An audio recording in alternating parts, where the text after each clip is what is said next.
بسم اللہ الرحمن الرحیم۔ السلام علیکم ورحمۃ اللہ وبرکاتہ۔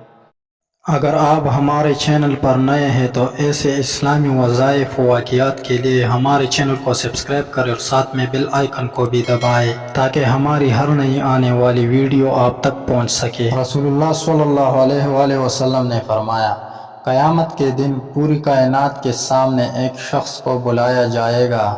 اس کے سامنے 99 رجسٹر اس کی برائیوں کے رکھ دیے جائیں گے۔ ہر رجسٹر اتنا لمبا چوڑا پھیلا ہوگا جتنی نظر کام کرتی ہے۔ اللہ تعالیٰ کی طرف سے سوال ہوگا، ان برائیوں میں سے کسی ایک برائی کا بھی انکار کر سکتا ہے؟ میرے نگران فرشتوں نے کہیں، تجھ پر ظلم تو نہیں کیا؟ وہ جواب دے گا، اے میرے رب ایسا نہیں ہے۔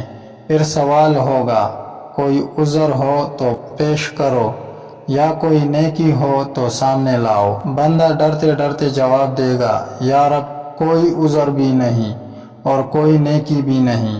اللہ تعالیٰ فرمائیں گے، تیری ایک نیکی ہمارے پاس محفوظ ہے، یاد رکھ آج تجھ پر ظلم نہیں کیا جائے گا۔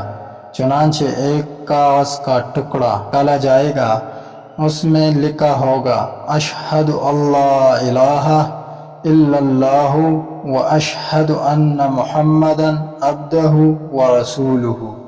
بندہ عرض کرے گا، یا اللہ ان بڑے بڑے گناہوں کے انبار کے سامنے اس ٹکڑے کی کیا حیثیت ہے؟ جواب ملے گا، آج تجھ پر ظلم نہیں ہوگا۔